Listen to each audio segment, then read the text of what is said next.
जय हिंद दोस्तों, welcome back to my YouTube channel Gyan Vigyan with गंभीर। आज के इस वीडियो में विषाणु के बारे में जानते हैं। विषाणु को इंग्लिश में वायरस कहते हैं।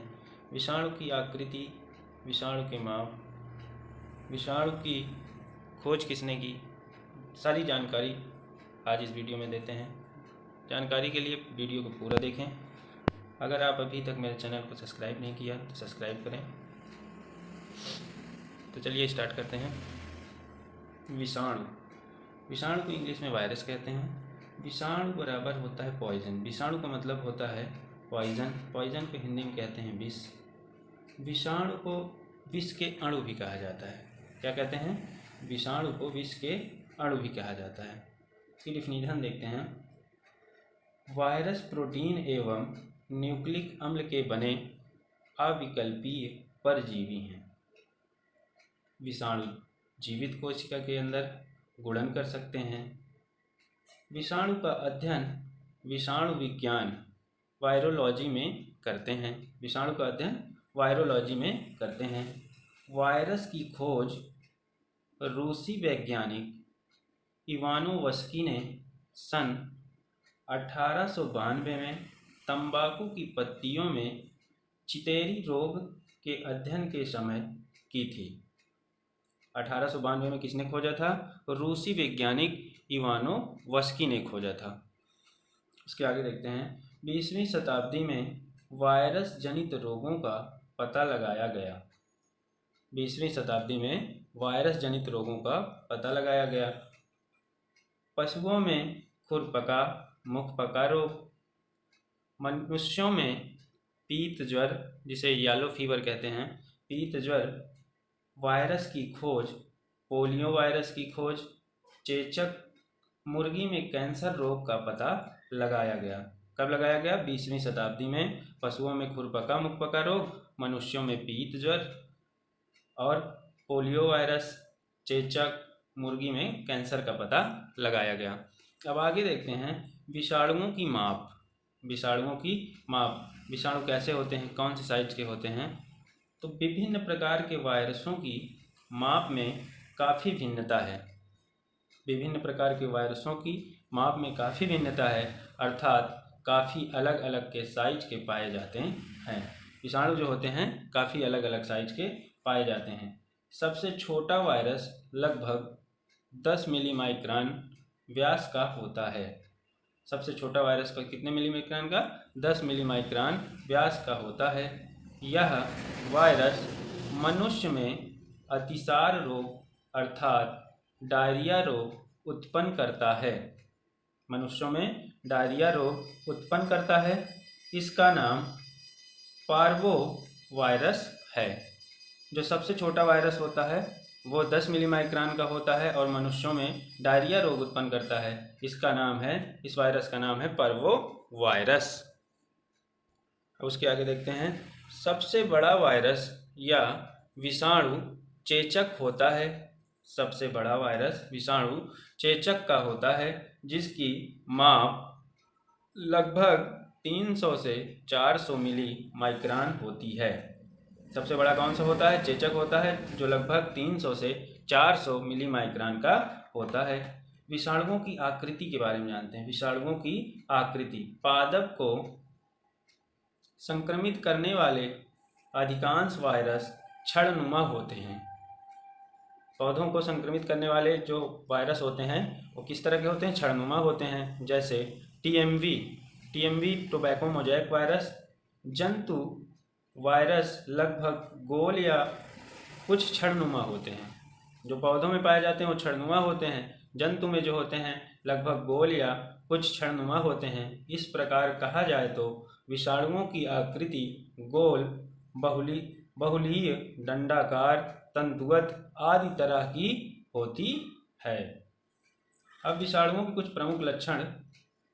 विषाणुओं में अनेक ऐसे लक्षण पाए जाते हैं जो प्रायः अन्य जीवधारियों में नहीं होते, जिसमें से कुछ प्रमुख विषाणुओं के लक्षण निम्न प्रकार हैं।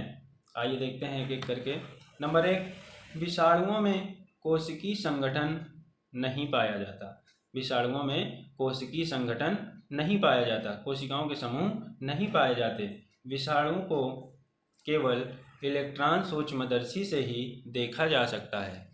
विषाणुओं को किससे देखा जाता है? इलेक्ट्रॉन सूक्ष्मदर्शी से ही देखा जा सकता है। नंबर 3, विषाणुओं में केवल एक ही प्रकार के न्यूक्लिक अम्ल पाया जाता है। विषाणुओं में केवल एक ही प्रकार का न्यूक्लिक अम्ल पाया जाता है। वायरस सदैव अविकल्पीय अतः कोशिकीय परजीवी होते हैं। नंबर 5, इसमें किसी प्रकार का एंजाइम नहीं पाया जाता। नंबर 6, इन पर निम्न ताप, उच्च ताप, सूर्य के प्रकाश आदि का प्रभाव नहीं होता। नंबर 7, इन्हें कृत्रिम संवर्धन माध्यम से नहीं उत्पन्न किया जाता, मतलब आर्टिफिशियल तरीके से वायरस को नहीं बनाया जा सकता। आगे देखते हैं वायरस से होने वाले प्रमुख रोग। वायरस से होने वाले प्रमुख रोग जैसे जुखाम हो गया, इन्फ्लुएंजा हो गया, पीत ज्वर हो गया, खसरा, चेचक, छोटी माता जिसे चिकन पॉक्स कहते हैं, पोलियो, रेबीज, गलसुआ, मस्तिष्क शोथ, डेंगू, हेपेटाइटिस, एड्स, कैंसर, जठरांत्र शोथ तथा कैंजुकिटिस आदि जो वायरस से होने वाले ये सब प्रमुख रोग हैं। वायरल रोगों का संक्रमण, वायरल रोगों का संक्रमण कैसे एक दूसरे से कैसे होता है, एक आदमी से दूसरे आदमी में जैसे कैसे होता है। तो वायरल रोगों का संक्रमण में पहला हो गया वायु द्वारा। वायु द्वारा कैसे होता है? जैसे इन्फ्लुएंजा, जुखाम, खसरा, चेचक, छोटी माता आदि रोगों के वायरस वायु के साथ श्वसन मार्ग से मनुष्य के शरीर में प्रवेश करता है। नंबर 2, संक्रमित भोजन तथा पेयजल द्वारा। संक्रमित भोजन तथा पेयजल द्वारा जैसे हेपेटाइटिस, पोलियो तथा गैस्ट्रोएंटेराइटिस रोगों के वायरस भोजन तथा पेयजल के साथ हमारे शरीर में पहुंचते हैं।